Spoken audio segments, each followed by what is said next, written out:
제주도가 새로운 바이오 산업 육성 전략을 내놨습니다. 그동안 제주의 생물 자원을 활용해 기능성 식품과 화장품 산업 육성에 집중해왔는데 천연물 신약 소재 개발에 새롭게 도전하는 등 산업 영역을 넓혀 나가겠다는 겁니다. 송원일 기자가 보도합니다. 지난해 말 문을 연 화장품 원료센터와 미생물 산업화 지원센터. 국내 최대 생물 자원을 갖고 있는 제주의 다양한 기능성 원료를 연구하는 곳입니다. 제주도가 2007년부터 지금까지 개발한 기능성 소재는 95건이고 124건이 특허 등록됐습니다. 그동안의 핵심 전략은 식물 자원을 이용한 화장품과 기능성 식품에 초점이 맞춰져 왔습니다. 사실상 한계에 부딪힌 상황에서 제주도가 이른바 레드바이오 산업 육성이라는 새로운 전략을 꺼내들었습니다. 사람의 붉은 혈액을 빗댄 레드바이오 산업, 즉 부가가치가 높은 천연물 신약 소재를 개발하는 산업을 키우겠다는 겁니다. 일단 2030년까지 신약 소재 5개를 개발하는 것이 목표.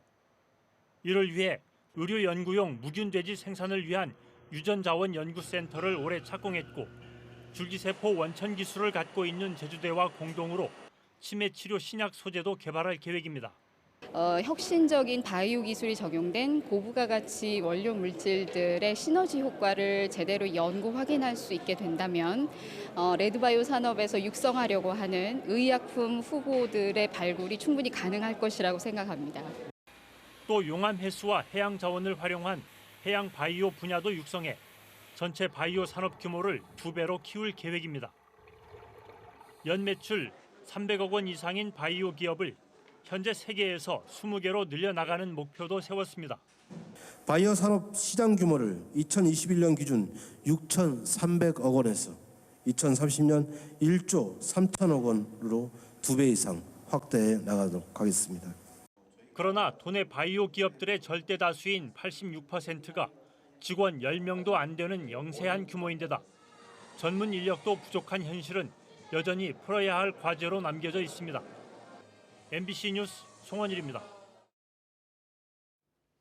지난 16일 제주에서 동력 패러글라이딩을 하던 남성이 고압 전신주에 걸리는 사고로 목숨을 잃었는데요.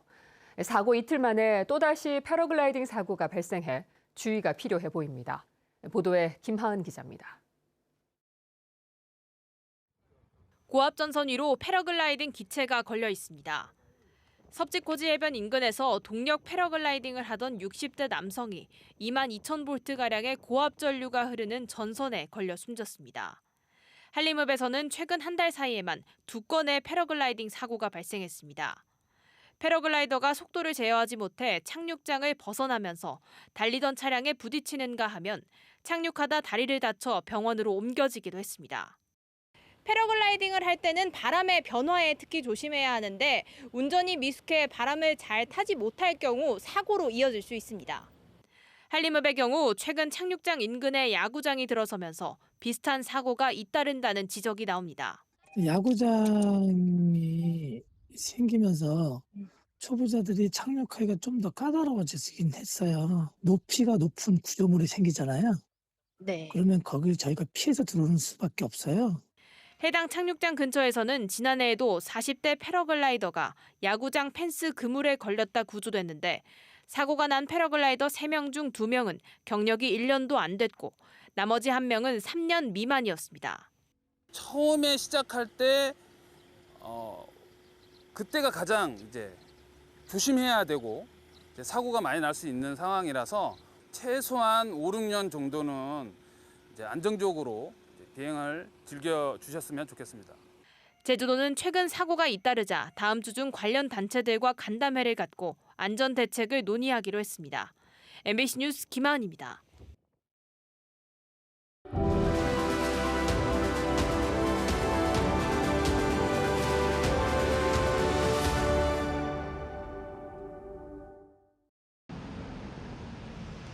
일본 도쿄의 한 법률사무소. 사무회의가 한창입니다. 한국인 변호사와 유창하게 한국말로 업무를 논의하는 이는 올해 39살의 김홍지 변호사.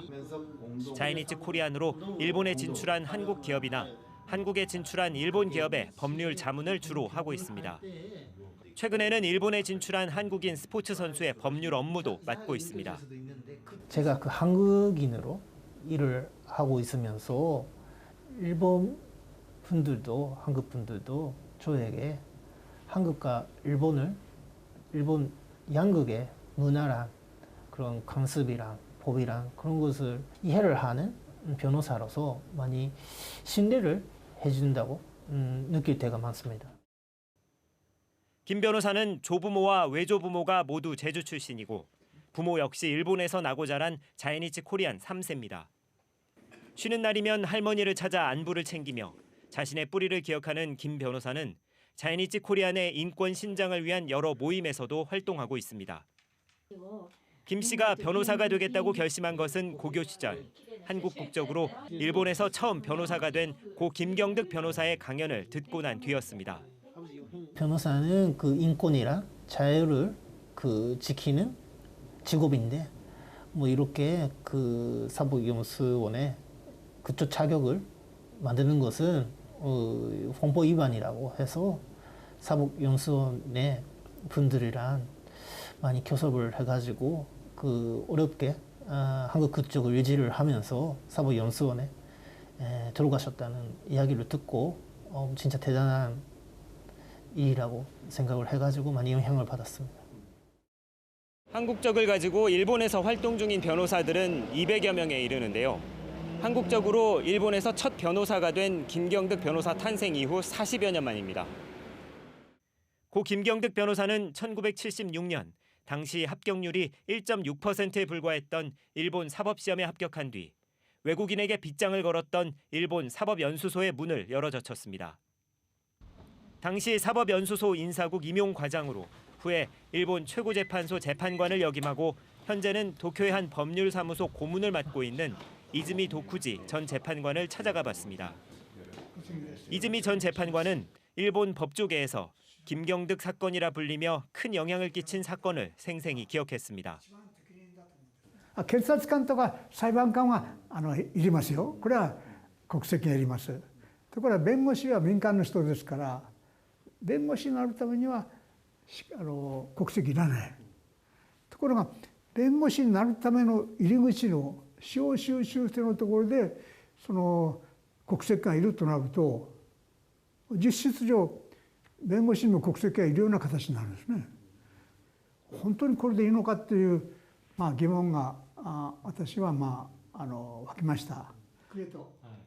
이즈미 전 재판관은 2004년 특별 영주자의 관리직 승진에 제한을 둔 것은 위법하다며 자이니치 코리안이 도쿄도를 상대로 제기한 자격 확인 소송에서 최종 변론을 맡은 고 김경득 변호사를 다시 만났습니다. 弁論がね、誠に凄まじいんだ。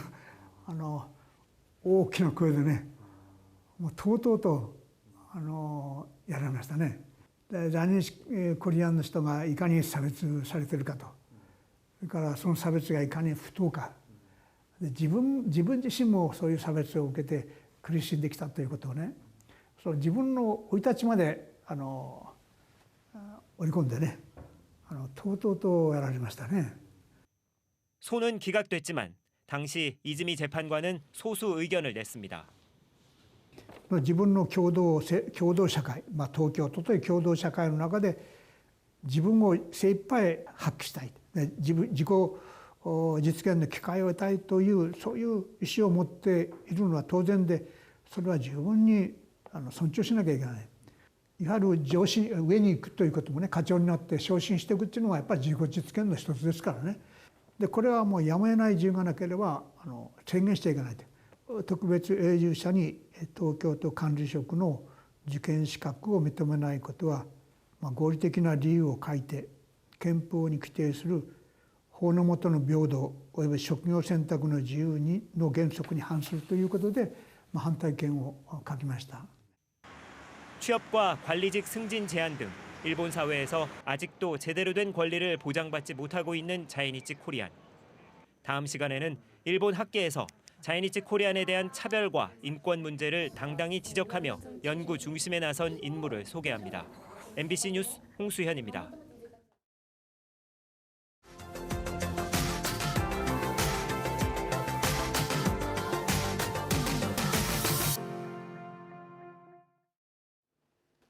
사람은 살고 있지만 여객선이나 다리 등 교통수단이 없는 섬이 전국적으로 73곳에 달합니다. 여수에도 여객선이 없어 이동이 어려운 섬이 있는데요. 이 섬에 살고 있는 주민들은 집집마다 화장실도 없는 열악한 환경에서 생활하고 있습니다. 보도에 김단비 기자입니다. 여수 화양면에서 낚싯배를 타고 10여 분을 들어가자 작은 섬 하나가 보입니다. 돌담 풍경이 아름다운 추도입니다. 한때 수십 명이던 주민들이 점차 떠나면서 이제는 5가구 9명만 남아 섬을 지키고 있습니다. 공룡 발자국으로 명성을 얻은 곳이지만 정작 주민들은 열악한 환경에서 생활해왔습니다. 주민들이 육지로 나가기 위해 지불하는 배값은 최소 8만 원. 여객선과 도선이 하나도 없어 식료품을 사거나 병원에 갈 때마다 사비로 사선을 구해야만 합니다. 개인 부담으로 해서 나갈 때 갖다 8만 원, 9만 원씩 지금 다니고 있고요. 그게 자비로 다니다 보니까 부담감이 많이 커요. 주민들이 감내해야 하는 불편은 이뿐만이 아닙니다. 이곳 추도 마을 주민들은 집집마다 화장실이 없어 공중 화장실을 이용하고 있습니다. 90이 넘은 할머니는 집에서 50m 떨어진 공중 화장실을 지팡이를 짚고 위태롭게 오가고 있습니다. 불편하지, 일로 불편하지. 다 요거 여기서 짓게 섰다가. 국가 등록문화재인 돌담 훼손 우려 때문에 화장실 공사가 어려울 뿐더러 비용도 어르신인 주민들이 자비로 감당하기 힘든 상황입니다. 하지만 여수시는 경제성을 앞세우며 마을 하수도와 하수관로 설치는 불가하다는 입장입니다. 저희들이 의무적으로 해줘야 되는 그게 하나도 없어요. 주민들이 지원받을 수 있는 마지막 기회도 여수시는 날려버렸습니다. 최근 행정안전부가 10명 미만이 거주하는 작은 섬을 지원하겠다며 공도 방지 사업 공모를 받았지만 여수시는 신청도 안 했습니다. 전남에서 전국 최다인 16개 섬이 선정됐는데 여수만 빠졌습니다. 화장실 문제까지도 그 지원 사업을 받아서 충분히 해결해 줄 수 있었을 텐데 여수시 행정이 작은 섬 사람들의 어려움을 잘 돌보지 않는 것 같아서 좀 안타깝습니다. 국내에서는 처음 오는 2026년 섬을 주제로 세계 섬 박람회 개최를 대대적으로 홍보하고 있는 여수시. 사람이 살고 있는 섬 곳곳이 개발 가치가 높은데도 정착 개발 시설은 물론 섬 주민들의 편의마저 외면하고 있다는 비난이 쏟아지고 있습니다. MBC 뉴스 김담입니다.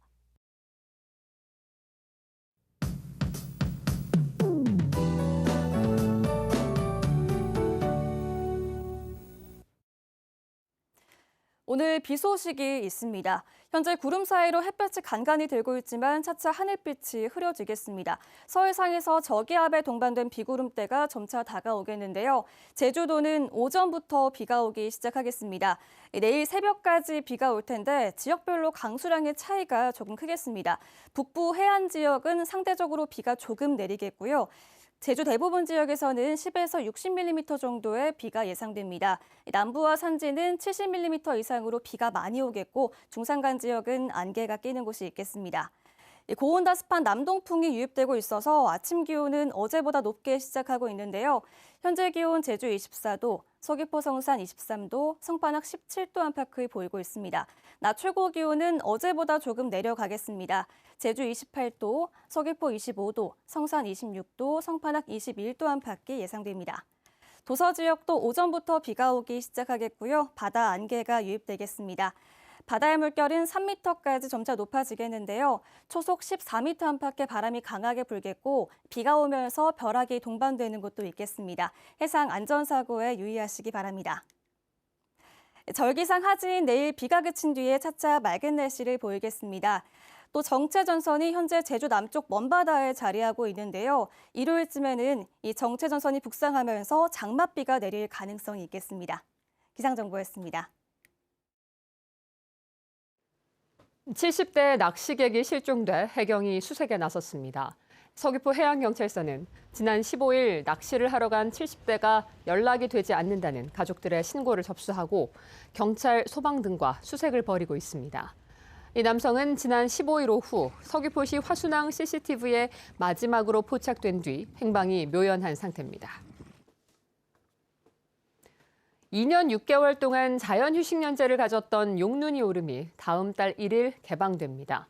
제주도는 당초 휴식연제를 연장하려고 했지만 마을회의 해제 요청으로 야자 매트와 출입 제한 울타리 등을 만들고 다음 달 1일부터 자연 휴식연제를 해제하기로 했습니다. 용눈이 오름은 TV 예능 프로그램 소개 등으로 탐방객이 급증하면서 훼손이 심각해지자 지난 2021년부터 휴식연제에 들어갔습니다. 서귀포 지역 장애인 편의시설에 대한 전수조사가 이뤄집니다. 전수조사 대상은 지난 1998년 4월 11일 이후 신축이나 증축됐던 장애인 편의시설 1000여 곳이며 다음 달부터 석 달 동안 진행됩니다. 주요 점검 항목은 시설물 주 출입구 높이 차이와 점자 블록 등이며 부적합으로 확인될 경우 시정명령을 내릴 계획입니다. 최근 고령층의 인기를 끌고 있는 파크 골프장이 제주에서도 늘어납니다. 제주시는 사업비 80억 원을 투입해 내년 말까지 제주시 구좌읍과 아라동, 애월읍과 한림읍에 파크 골프장 4곳을 새로 짓기로 했습니다. 또 제주시 생활체육공원은 기존 18홀에서 36홀로 확장할 계획입니다.